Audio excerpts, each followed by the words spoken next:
dans les dernières semaines, vous savez, tout comme Dieu a appelé Ézéchiel pour être un porte-parole pour lui dans sa génération, le Seigneur nous appelle, nous aussi, en tant qu'Église, en tant qu'enfants de Dieu, à être des porte-paroles pour lui dans notre génération. Et on pourrait dire particulièrement au sujet de la famille. C'est important. Et depuis quelques années, vous savez, dans plusieurs provinces, comme le Nouveau-Brunswick, il y a une nouvelle fête qui a été établie. Je ne sais pas ça, depuis combien d'années, mais c'est la fête de la famille. Hein? Et on a la fête des mères, on a la fête des pères, et maintenant on a la fête de la famille. Et je trouve que c'est vraiment une bonne idée. C'est une bonne idée de se rappeler l'importance de la famille, puis de célébrer les bienfaits qu'on peut recevoir, en fait, à travers la famille. Et je crois que c'est encore de plus en plus pertinent de nos jours, vous savez, alors que l'unité, la conception, les valeurs fondamentales de la famille traditionnelle, ils sont, on pourrait dire, attaqués férocement dans notre société, sont remises même en question, vous savez. Et la description de la famille familiale, telle qu'on la retrouve dans la Bible, c'est extrêmement important. C'est important pour le bon développement de notre société, de toute notre communauté, et pour notre bien-être aussi individuel et collectif. Et vous savez, je suis d'accord avec plusieurs personnes qui disent que une des manières les plus efficaces pour régler plusieurs problèmes dans notre monde, comme les problèmes de délinquance juvénile, problèmes de criminalité même, problèmes d'abandon, d'études, de suicide, de consommation de drogue et bien d'autres problèmes que malheureusement nous sommes témoins souvent, vous savez, dit que une des meilleures traits qui pourrait aider vraiment, ça serait de revenir et de renforcer les valeurs de l'unité familiale telle que Dieu nous l'a enseigné dans sa parole. Et je crois vraiment que c'est vrai. Et je sais que certains médias ne sont pas d'accord avec cet énoncé-là, mais les statistiques le prouvent clairement, le prouvent définitivement. Vous savez que la famille, c'est très important. Et je crois vraiment qu'en tant que disciple de Jésus-Christ, en tant que porte-parole pour le Seigneur, oui, nous avons une responsabilité en tant que sentinelle, vous savez, d'écouter ce que Dieu nous dit au sujet de la famille et aussi de rechercher à le mettre en pratique dans nos vies avec sa grâce, par sa grâce, et de l'enseigner aussi humblement, de le partager, et surtout à la jeune génération qui sont plus vulnérables, même que bien qui ont un plus grand degré de vulnérabilité. Et nous avons aussi vraiment une responsabilité d'avertir notre monde des conséquences néfastes, de négliger et même de se détourner radicalement de ce que la Bible nous enseigne au sujet de la famille. Est-ce que vous êtes avec moi ce matin? Et je crois aussi vraiment que si l'amour de Dieu coule dans notre cœur comme qu'elle doit couler, l'amour et la vérité du Seigneur, qu'elle coule dans nos cœurs, tout comme Dieu aime le monde, et Dieu désire protéger notre monde, il désire bénir notre monde, et nous aussi, si cet amour-là de Dieu coule dans notre cœur, nous allons désirer annoncer et partager ce qui est bon au sujet de la famille pour notre prochain. Amen. De leur dire aussi qu'il y a une bonne manière, non pour juger le monde, mais pour leur dire qu'il y a une manière de vivre qui nous apporte beaucoup plus de joie et de bonheur. Et cette manière-là, on la retrouve dans la parole de Dieu, on la retrouve dans la grâce de Dieu manifestée en Jésus-Christ et dans la parole de Dieu à tous les niveaux de la famille. La parole de Dieu nous parle, vous savez, et nous parle sur tous les sujets de la famille, en fait. Il nous parle de la sexualité, les fréquentations, le mariage, les enfants, les parents, les grands-parents. Ça parle de toutes ces choses-là dans la Bible. Ça nous enseigne. Mais ce matin, avant d'aller plus loin, je voudrais dire ceci. Je veux dire que, en fait, il n'existe pas de famille parfaite. Il n'existe pas de parents parfaits. Il n'existe même pas de petits-enfants parfaits. Même si plusieurs d'entre nous, on pense que nos petits-enfants sont quasiment parfaits, tu sais. Non.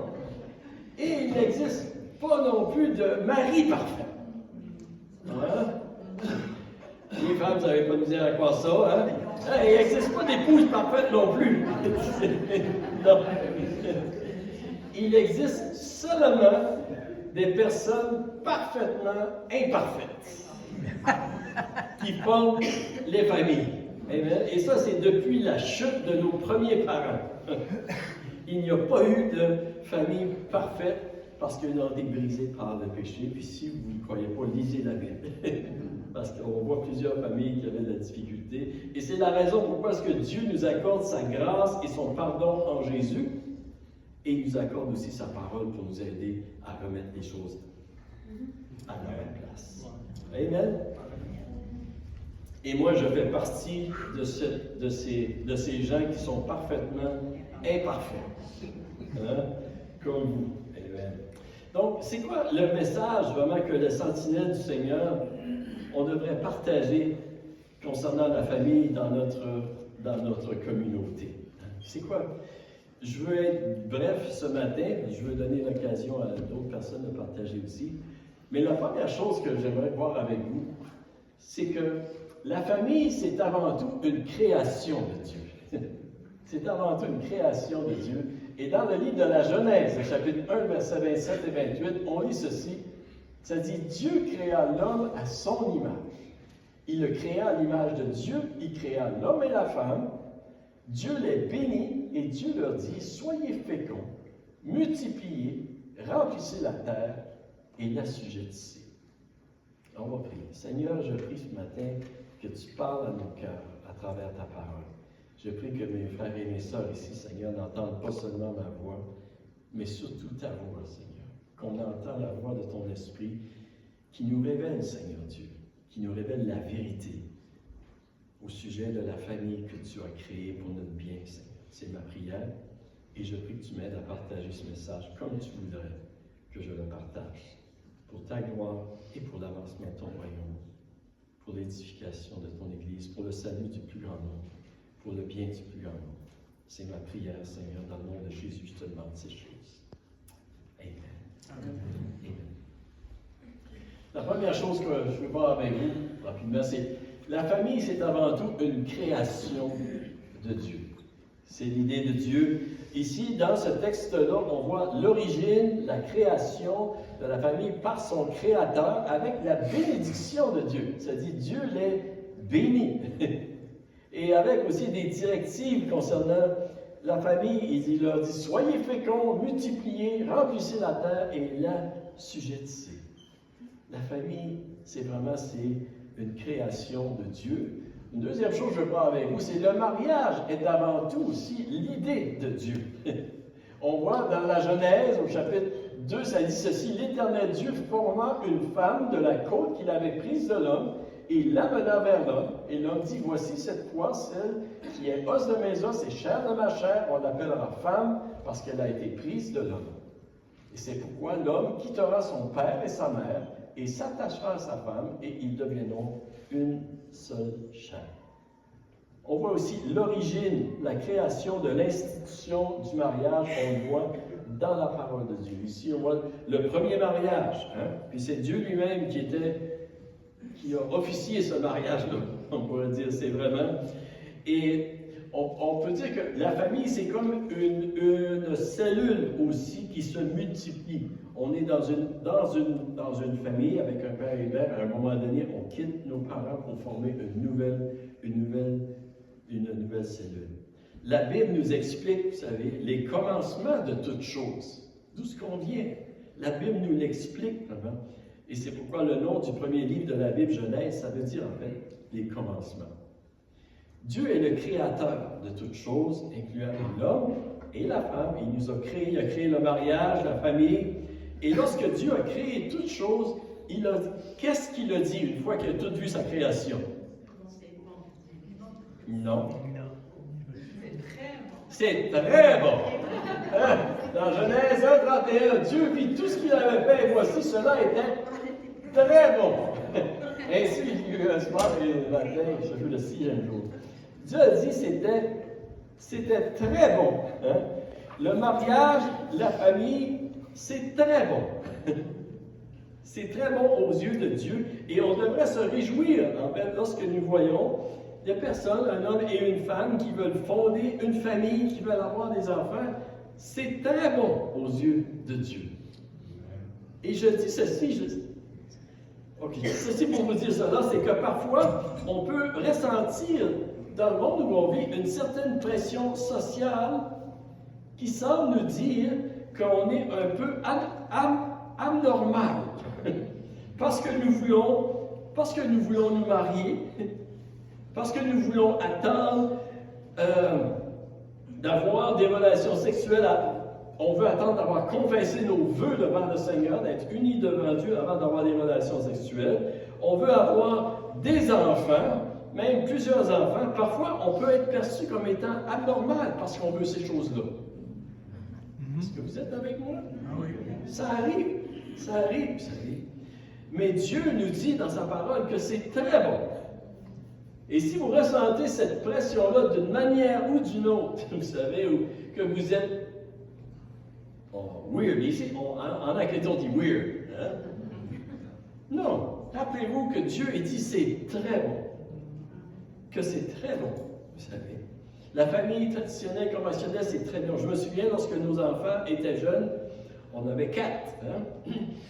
Et puis, des fois, on allait au Québec, surtout au Québec, des fois, puis quand les gens voyaient notre gang, on avait une gang avec nous, mais parfois c'est comme si il y a des gens qui pensaient qu'on était un peu bizarre ou anormal d'avoir une si grande famille, on pouvait, voyons donc, je peux vous dire que nos enfants, c'est probablement la plus grande bénédiction que nous avons eue.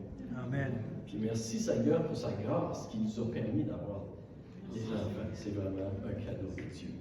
Amen. Et c'est la façon que Dieu voit la famille, c'est la façon qu'on devrait la voir aussi. Et on pourrait dire, vous savez que la Bible, c'est un manuel d'instruction pour la famille.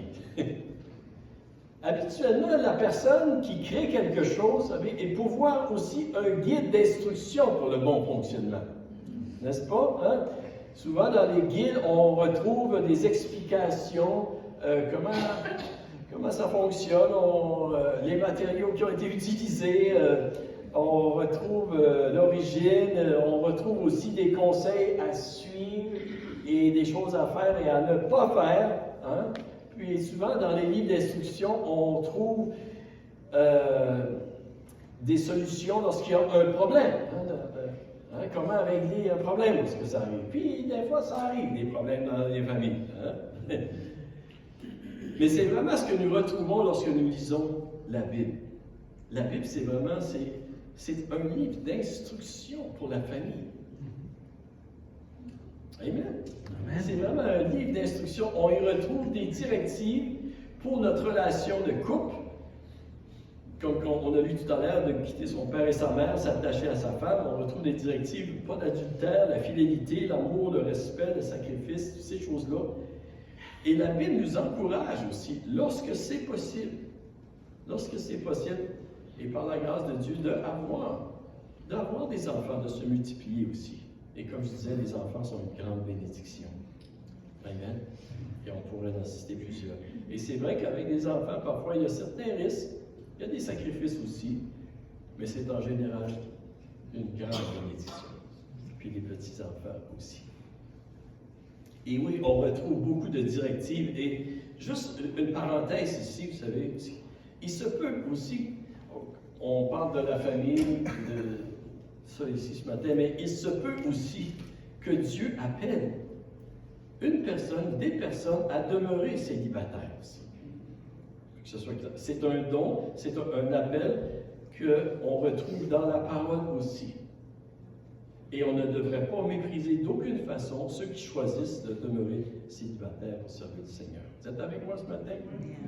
C'est bien clair dans la parole de Dieu. L'apôtre Paul, finalement, il a servi le Seigneur de cette façon-là, vous savez.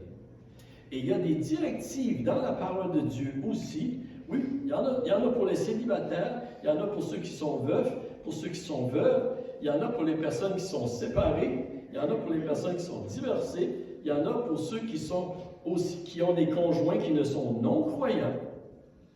Et dans la lettre de Paul aux Corinthiens, 1 Corinthiens 7, on retrouve beaucoup de directives, de conseils dans ces situations-là. Parce que nous avons besoin de directives et la Bible nous donne des directives aussi. Amen. Nous éclaire. Les Corinthiens, ils en avaient besoin à cette époque-là, comme que nous en avons encore besoin aujourd'hui.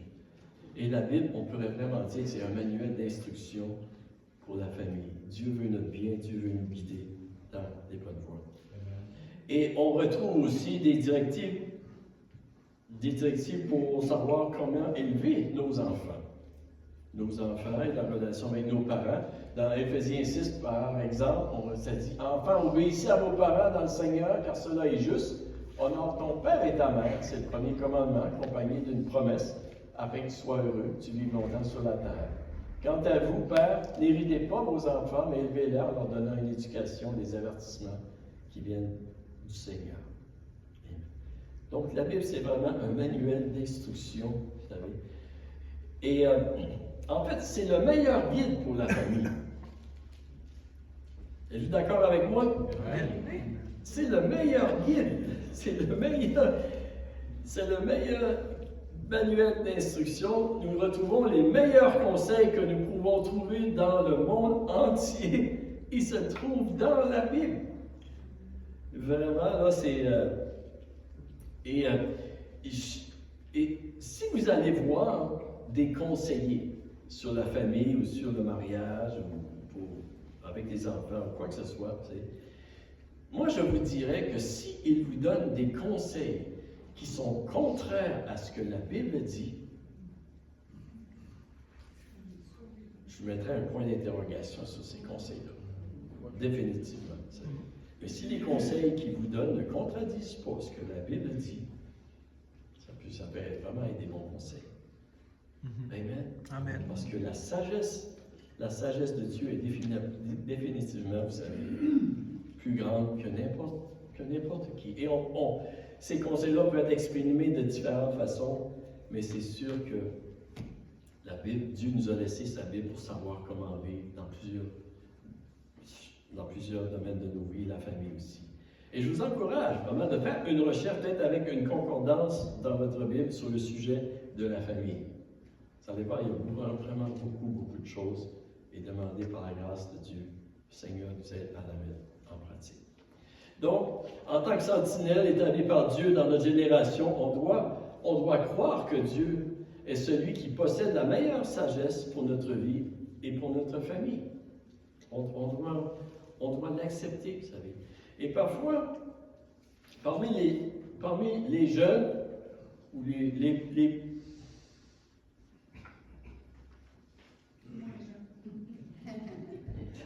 non. Vous savez, OK. Parfois, on peut avoir une tendance, vous savez, à ne pas vouloir écouter les anciennes recommandations ou les anciens conseils de nos parents ou nos grands-parents. Tu sais, quand on a des enfants, on aimerait leur donner des conseils parfois, hein? Mais parfois, ils préfèrent d'aller sur Google. Y en a-tu qui ont déjà expérimenté ça? Ah, OK. Hein? On aimerait bien qu'ils nous écoutent, hein? Parce que même si on a des conseils qui datent de longtemps, des fois, ce n'est pas des mauvais conseils aussi, parce qu'on a passé à travers des choses. Hein? Mais vous savez, parfois, on peut peut-être avoir la même tendance à vouloir écouter notre Père Céleste aussi. Amen? Et ça cause le plus grand problème. Donc, il faut accepter de croire et d'ajuster notre relation selon la parole de Dieu. Ça va être beaucoup meilleur pour notre famille et pour notre santé. Et je crois que nous devrions aussi, vous savez, encourager notre monde de revenir à la sagesse de notre Créateur. De revenir à la sagesse de notre Créateur pour leur bien. Et je crois qu'une des raisons, vous savez, pourquoi nous assistons à une croissance, on pourrait dire même dramatique, de beaucoup de problèmes sociaux dans notre société, est-ce que ça serait parce que nous rejetons les instructions de notre Créateur concernant la famille? Je crois que oui, vous savez, définitivement. Même les personnes, vous savez, qui ne croient pas en Dieu, mais qui mettent en pratique les instructions qu'on retrouve dans la Bible, ils bénéficient de la sagesse. Ils bénéficient de ces conseils-là, vous savez. Et nous aussi, en tant qu'enfants de Dieu, nous pouvons en bénéficier si nous les mettons en pratique. Amen.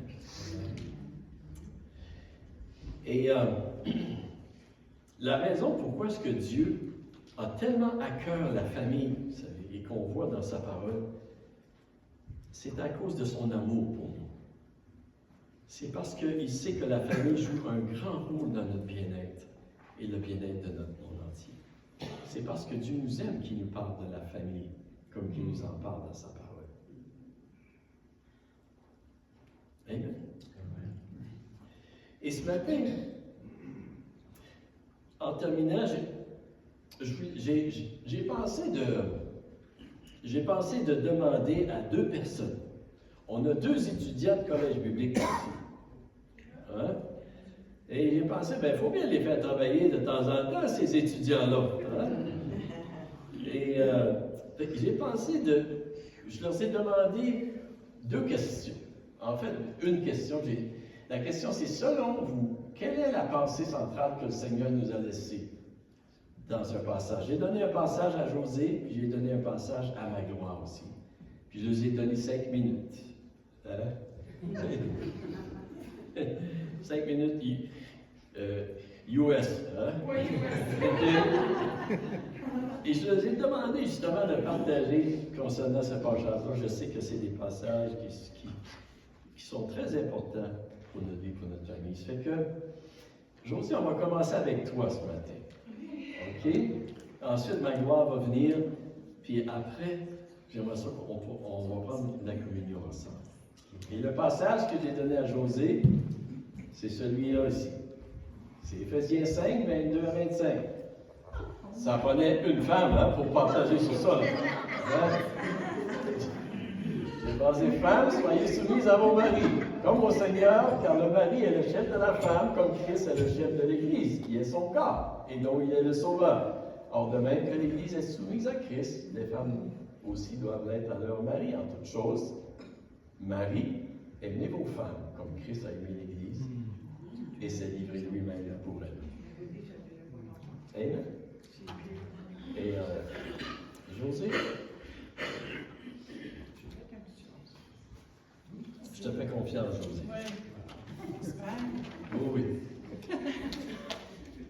Quand ma fille était toute petite, j'avais décidé de retourner à l'église. On avait été avec son père à l'église à East Bathurst. Il faut comprendre que moi, j'ai été élevée dans une famille de femmes qui sont très féministes. Puis quand je suis rentrée à l'église, c'était ce passage-là qu'ils avaient ce matin-là. Je ne sais pas si vous savez, mais ça a pris comme une autre dizaine d'années avant que je retourne à l'église, malheureusement. Mais c'est un passage qui laisse personne indifférent. Hein? Quand on entend ça, là, les femmes, là, on fait... Je ne sais pas si ça vous fait ça, mais c'est comme le cerveau fait... Comme ça. Hein?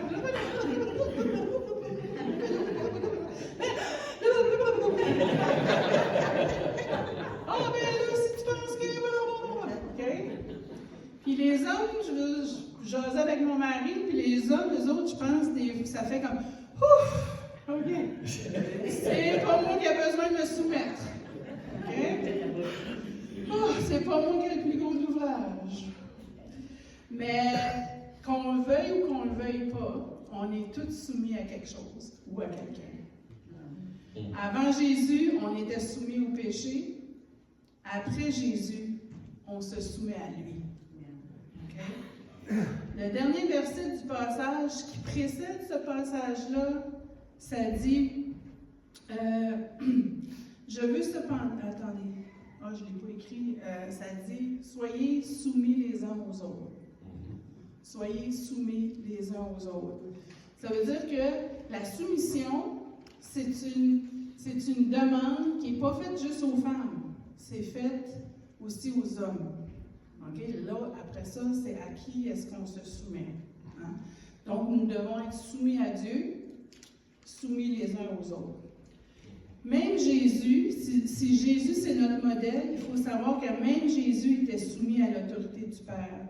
Dans 1 Corinthiens 11.3, Paul a écrit « Je veux cependant que vous sachiez que Christ est le chef de tout homme, que l'homme est le chef de la femme, et que Dieu est le chef de Christ. » Donc, il n'y a pas juste nous, là. Il y a Dieu, Jésus lui-même s'est placé, s'est soumis à Dieu.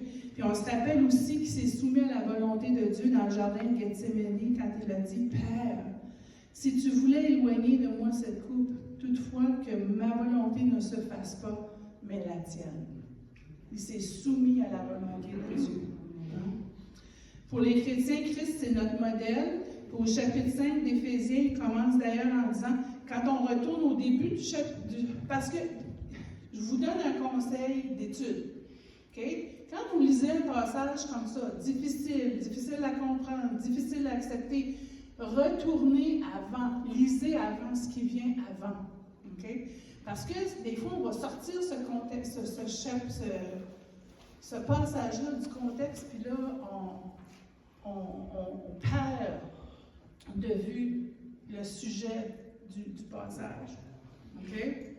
Fait que si on retourne au chapitre, au premier verset de ce passage-là, de ce chapitre-là, ça dit « Devenez donc les imitateurs de Dieu comme des enfants bien-aimés et marchez par l'amour à l'exemple de Christ qui nous a aimés, qui s'est livré lui-même à Dieu pour nous comme une offrande et un sacrifice de bonne odeur. » Puis comme je disais aussi juste avant ce passage-là, sur les relations mari et femme, Paul dit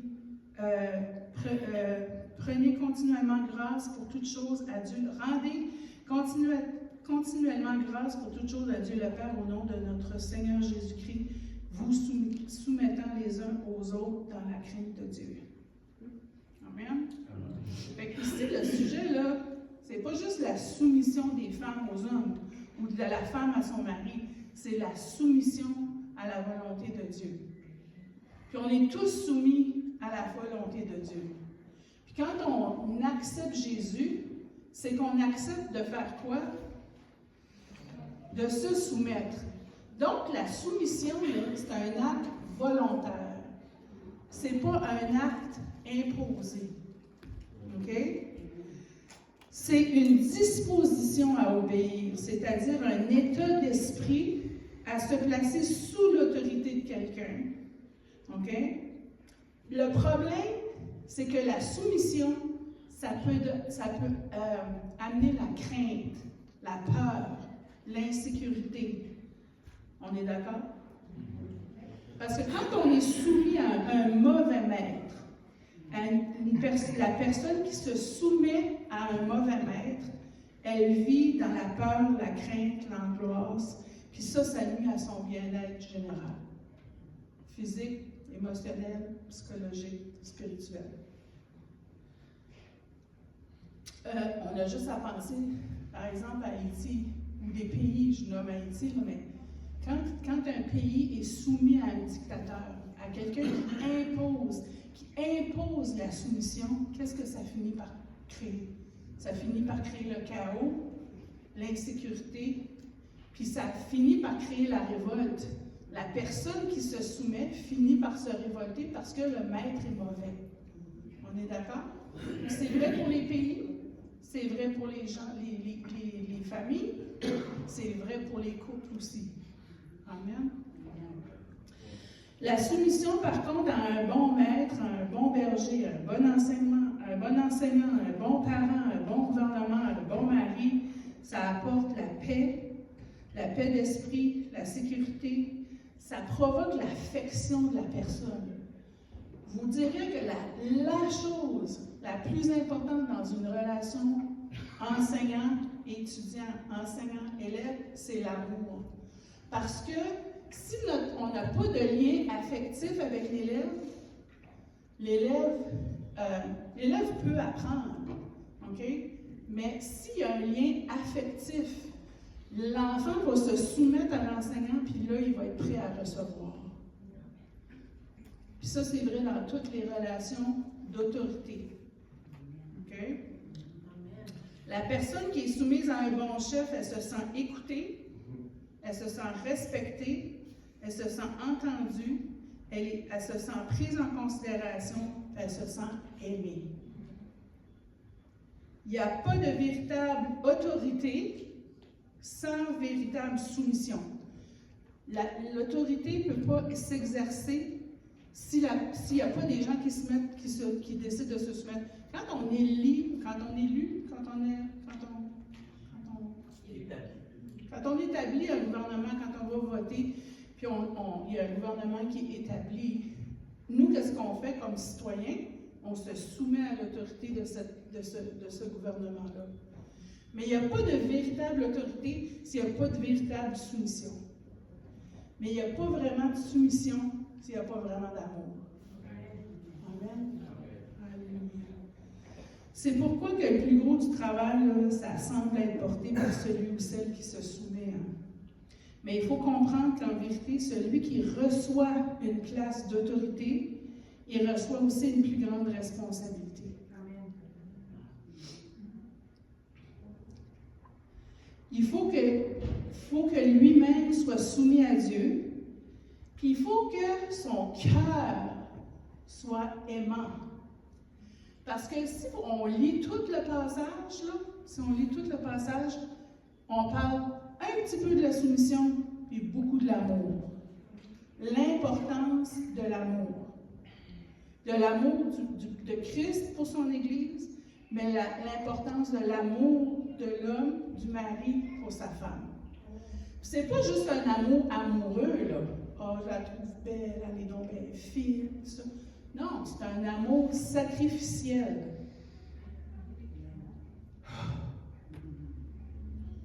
Hein, les hommes, vous pensez que c'était ouf! Hein? Mais non, c'est pas ça pantoute, là. Le plus gros de l'ouvrage, là, c'est pas la femme qui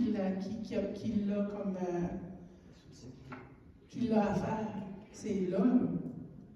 L'homme, il doit aimer sa femme au point de se sacrifier. Ben ça veut dire peut-être accepter un job que tu n'as pas envie de faire. Je sais pas, moi, je ne suis pas un homme, là, mais c'est que ton amour pour ta femme doit être sacrificiel. C'est tout un contrat. Hein? Il doit avoir un cœur qui est droit, qui est aimant. OK? Puis, il faut comprendre que la soumission, là, c'est probablement la chose la plus difficile à faire pour toute l'humanité. On en a eu la preuve avec Adam et Ève. Ils se sont rebellés.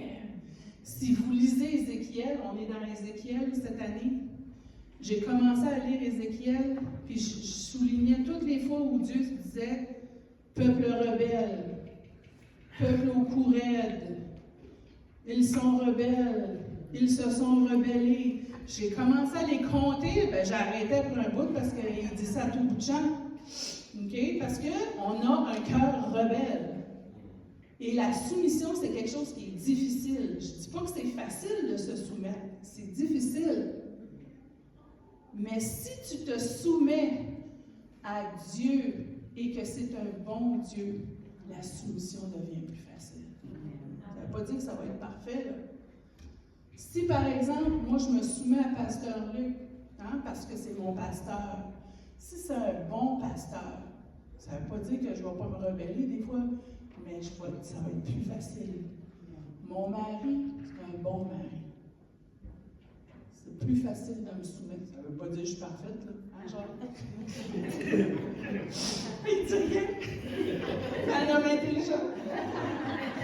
Mais c'est juste que si tu te soumets à quelqu'un qui est bon, ta la soumission va être plus facile. On est d'accord? Femmes, jeunes femmes, choisissez des hommes qui sont bons, qui ont Dieu à cœur, qui recherchent Dieu, qui veulent un cœur pour Dieu.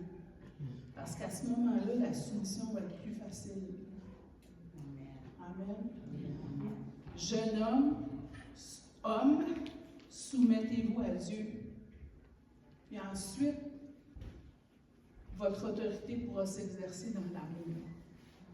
Amen. Parce que Dieu nous aime, même si on est rebelle. J'ai fini? Oh! Alléluia!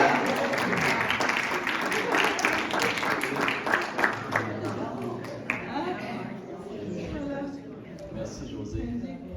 Attention, pasteur. Oups, excusez. Ma gloire. Le passage que j'avais passé, prêt de donner à ma gloire, tu peux aller. Enfin, obéissez à vos parents dans le Seigneur, car cela est juste. Honore ton père et ta mère, car c'est le premier commandement accompagné d'une promesse, afin que tu sois heureux, que tu vives longtemps sur la terre. Et quant à vous, père, n'héritez pas vos enfants, mais veillez en leur donnant une éducation, des avertissements qui viennent du Seigneur. C'est spécial ce matin, ma gloire. Même ta mère est ici. Merci, pasteur Luc.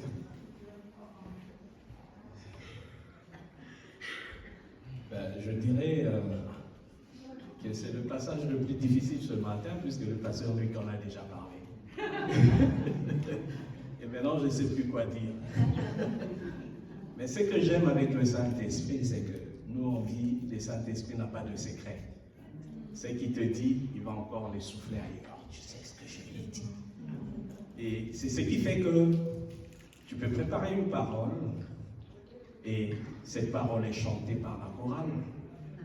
Tu te dis, mais c'est tout ce que j'avais prévu de prêcher. Le Saint-Esprit t'a inspiré cette parole, mais il est encore allé dire à la chorale, chantez-moi cette chanson. Et c'est ce qui est merveilleux avec le Saint-Esprit. Et ce matin, quand le pasteur Luc parlait des familles nombreuses, je pensais à la mienne. Si ici au Canada, une famille de 4 enfants, c'est une famille nombreuse, venez dans mon pays, une famille commence à ressembler à une famille normale lorsqu'elle a 4 enfants, ou lorsqu'elle a 6 enfants. Là, elle commence à ressembler à une famille normale. Et nous, on était une famille de 13. Alors, je ne sais pas si vous avez déjà une fois regardé le film « Maman, j'ai raté l'avion ». C'est arrivé souvent dans ma famille, quand il fallait prendre un vol. Et des fois même, il fallait courir parce que, déjà pour enregistrer les bagages d'une famille de 13, ça prend du temps. Et maintenant, pour embarquer, une fois on a dû retarder un vol à cause de la famille Makwala. C'est que c'est une famille normale, 13 enfants. Amen. Et pour ce passage, Ephésiens 6, 1 à 4, je pense que ce matin, je vais parler disons, 2 catégories de personnes. Il y en a qui vont se retrouver dans les 2 catégories parce qu'on est tous enfants, mais on n'est pas tous parents, n'est-ce pas? On va parler des parents, enfants honore, c'est ça?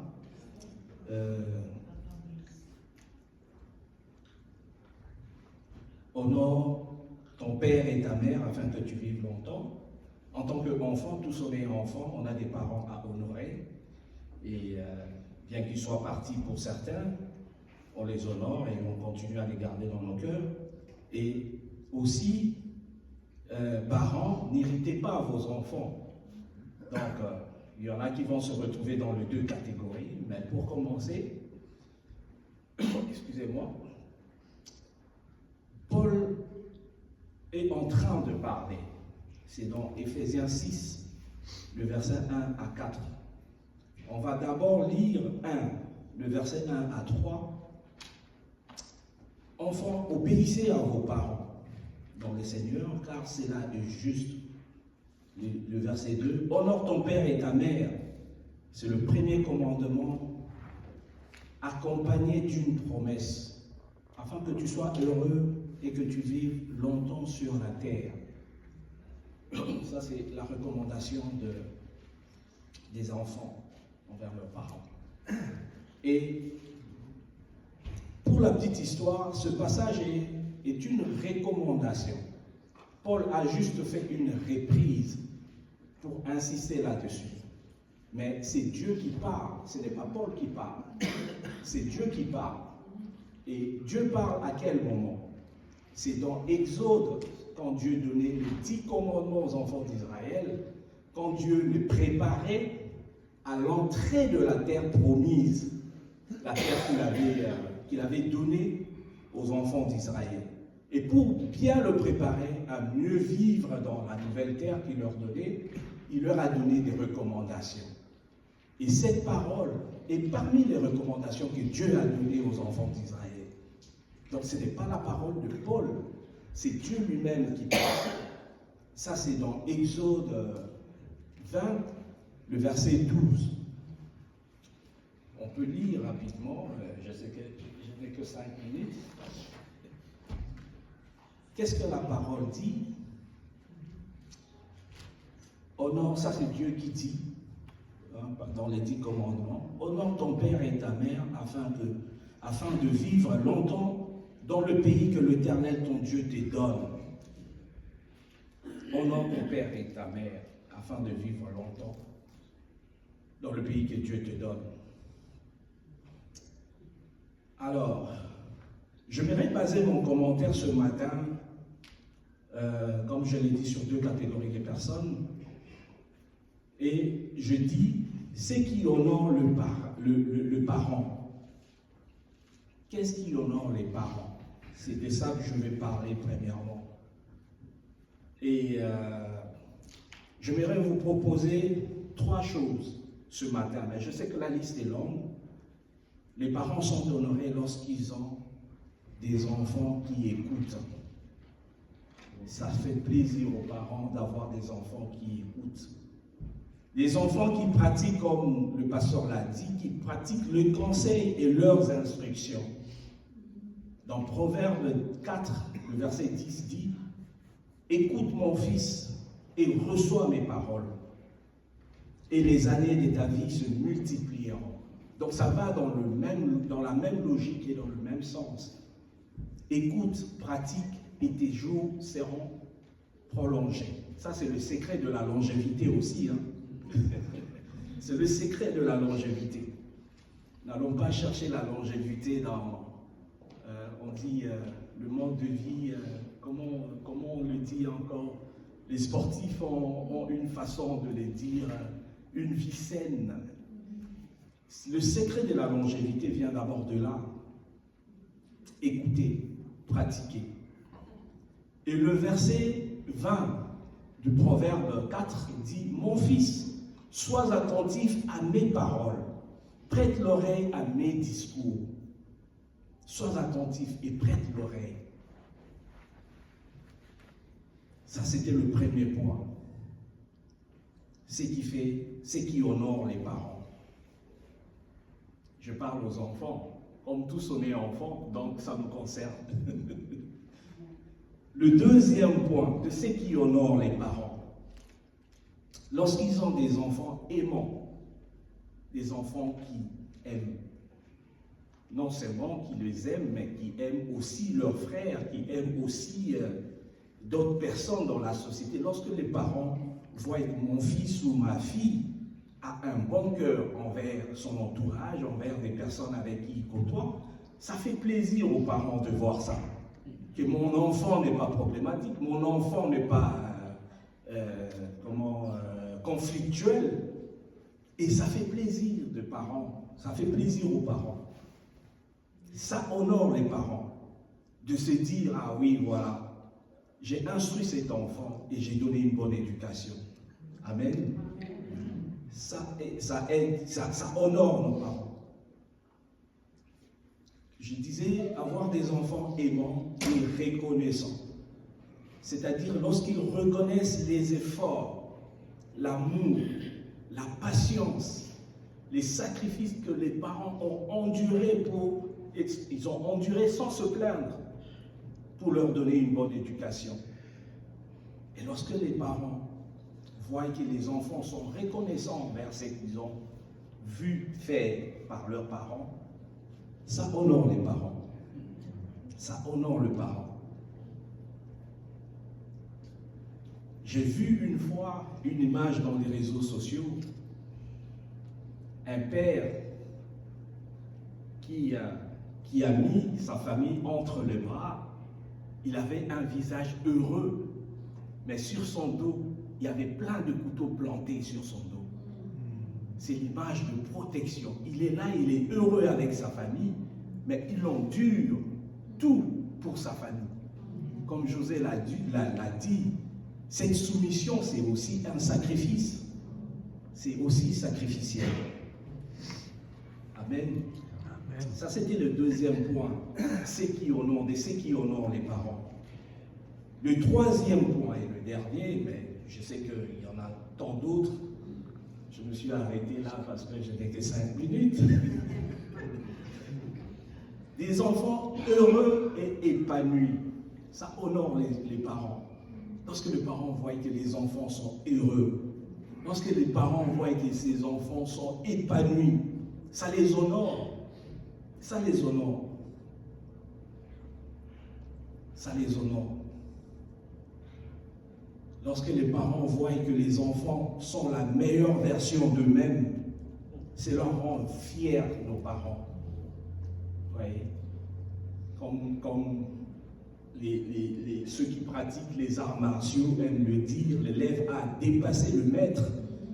Et lorsque le parent voit que les enfants ont fait mieux qu'eux, ça rend fier le parent.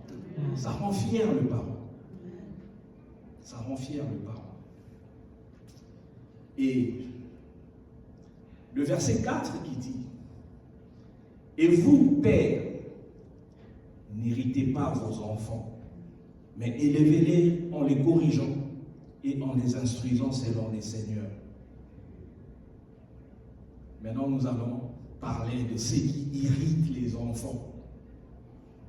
Qu'est-ce qui irrite les enfants? De voir des parents démissionnaires, ça irrite les enfants. Ça, c'est le premier point. De voir des parents qui ne le guident pas et ne les orientent pas sur le bon chemin, ça les irrite. J'aimerais vous raconter une histoire. Je travaille quelque part et je suis au service client. Et des fois, je parle avec mes clients. Et il y a un jeune garçon avec qui on a l'habitude de parler. Une fois, il est venu, il n'est pas venu pour faire ses achats, il est juste venu me parler. Mais il était fâché. Il était vraiment fâché. Au point même des larmes coulaient. J'ai dit, mais oh, qu'est-ce qui se passe? Il dit, non, mais il a dit des choses contre son père. Il n'était vraiment pas content. Et j'ai retenu une chose qu'il a dit. Il dit, c'est que je suis aujourd'hui, c'est à cause de lui. Si je n'arrive pas à faire quelque chose de ma vie, c'est à cause de lui. J'ai dit, oh, calme-toi d'abord. Je sais que tu es énervé et dans cet état, tu ne peux rien dire de bon. Calme-toi quand tu auras des idées plus claires. On en parlera une autre fois. Mais essaie de te calmer. Mais il n'était pas dans son état normal. Il a été irrité parce qu'il a vécu. Les parents démissionnaires qui ne guident pas ou qui n'orientent pas, les enfants finalement sont perdus. Ça irrite les enfants. Le deuxième mot, qu'est-ce qui irrite les enfants? Les parents toujours hyper occupés, qui ne consacrent pas assez du temps pour leurs enfants. Ça les irrite. J'ai été enfant, je sais de quoi je parle. Ça nous irrite. Bon, là, maintenant, je me mets dans la peau d'un enfant. Ça nous irrite, chers parents. Ça nous irrite. Les parents sont toujours occupés. Ils ne consacrent pas du temps pour leurs enfants. Ça les irrite. Le troisième point.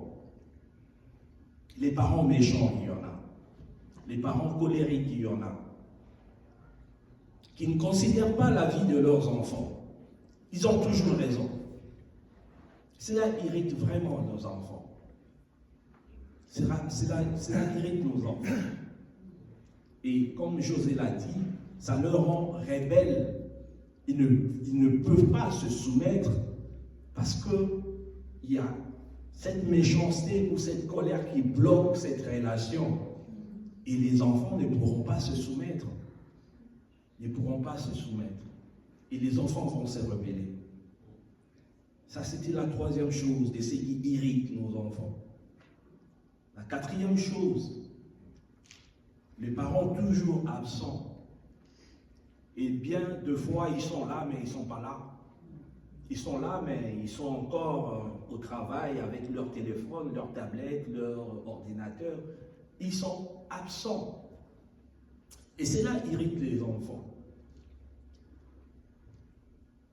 Les parents qui ne suscitent aucun intérêt pour leurs enfants, qui ne se préoccupent pas de leur avenir, de leur encadrement ou de leurs différents problèmes, cela irrite les enfants. Moi, des fois, pour taquiner ma fille, quand je vais la chercher à l'école, j'ai dit, raconte-moi tes soucis d'adolescent. Qu'est-ce qui s'est passé à l'école aujourd'hui?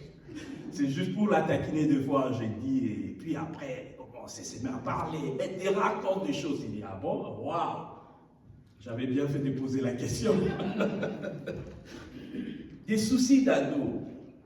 Les enfants ont besoin de parler deux fois. Et lorsque les parents ne font pas attention à ce qu'ils veulent ou à les écouter, ça les irrite. Ça nous irrite, chers parents. Et le cinquième point, le dernier pour aujourd'hui, je sais qu'il y en a tant d'autres, les parents qui ne sont pas des modèles pour leurs enfants à cause de leur mode de vie. Les enfants ont toujours besoin de modèles, de repères, de mentors. Et c'est mieux quand ils en trouvent dans la maison, ils ne vont pas chercher ailleurs. C'est aussi quelque chose qui irrite les enfants. Et je termine. Le pasteur l'a dit, la raison pour laquelle je dis le Saint-Esprit, il n'a pas de secret. Il n'existe pas de parents ou des enfants parfaits. Le pasteur l'a dit, et je l'avais dans mon texte. Mais c'est Dieu qui nous aide à nous perfectionner. Et lorsque nous y mettons la volonté d'honorer ou de ne pas irriter, c'est alors que nous avons des bons résultats. C'est alors que nous avons des familles solides. C'est alors que nous avons des familles bénies. En tant que parents ou enfants, c'est un travail d'équipe. Amen. Amen. C'est un travail d'équipe. C'est tout ce que j'avais à dire ce matin.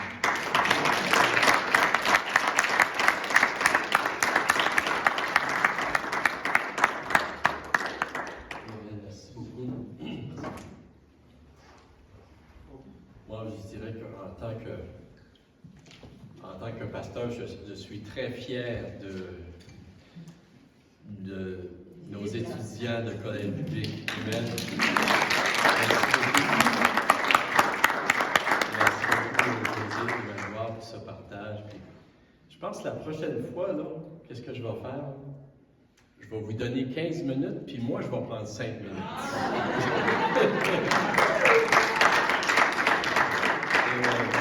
Merci beaucoup pour ce partage. Ce matin, on est en famille, on va terminer en prenant justement la communion. Le Seigneur nous invite. Tiens, Magloire puis José, venez donc, en caillette. Hein? Vous faites travailler, hein?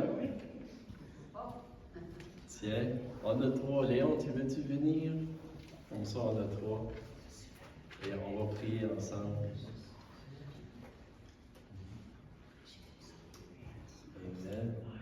Est-ce qu'on peut se lever debout? Amen. Alléluia. Amen. Et Seigneur, on veut te remercier, Seigneur, pour l'amour que tu as pour nous, Seigneur. Tu nous l'as prouvé à la croix lorsque tu es venu, Seigneur Jésus, nous mourir pour nous. Tu as pris le châtiment qui nous donne la paix sur toi. Oui, tu t'es soumis à ton Père, Seigneur Jésus, par amour pour ton Père et par amour pour nous aussi, pour que nous ayons la vie. Merci pour ton corps qui a été brisé, par lequel nous sommes guéris, Seigneur. Merci pour ton sang qui a coulé, Seigneur Jésus. Merci, Seigneur. Nous pouvons avoir le pardon de nos péchés, d'être réconciliés, d'être adoptés dans ta famille. On te remercie, Seigneur. Et ce matin, dans ce lieu, on prie, Seigneur, que tu nous aides à recevoir ton amour, Seigneur, et à nous soumettre à toi, Seigneur. Et aussi, Seigneur Dieu, aide-nous, Seigneur Dieu, en tant que parents, Seigneur, en tant que frères et sœurs, en tant que mari et femme, Seigneur, à faire ta volonté dans chacune de nos familles, Seigneur. On te le demande, Seigneur. C'est seulement par ta grâce que nous pouvons le faire. Merci que malgré nos imperfections, Seigneur, tu nous acceptes, Seigneur, tu nous fais grâce et tu nous aides et tu nous perfectionnes. On te remercie, Seigneur. C'est en ton nom, Jésus, qu'on prie ces choses. Amen. Amen. Seigneur, merci pour ta présence, ton amour qui t'a porté à donner ta vie en sacrifice sur la croix du Calvaire. Et tu l'as fait, Seigneur, pour pardonner tous nos péchés. C'est ton sang qui a coulé. Sans ton sang, Seigneur, on serait tous perdus. Alors merci, Seigneur, par tes meurtrissures. Tu as reçu dans ton corps aussi qui a été déchiqueté. Tu as guéri toutes nos maladies, toutes nos douleurs et toutes nos infirmités. Aide-nous, Seigneur, à grandir dans ta grâce. Oui, Seigneur. Parce que sans ta grâce, c'est impossible. Parce que nous avons cette lutte quotidienne. Notre chair veut toujours prendre le contrôle. Alors, Seigneur, aide-nous à grandir dans ta grâce et de ta vérité. Parce que ta vérité, c'est ta parole, tes promesses, c'est oui et amen. Amen. Évangélique. Et le pasteur Luc et sa famille, pasteur Diane et sa famille, et le membre du comité pastoral, bénis tous les agneaux, toutes les brebis, grands et petits, de ce pâturage. Au nom de Jésus. Amen. Amen. Amen. Merci, Jean. Prenons le pain ensemble.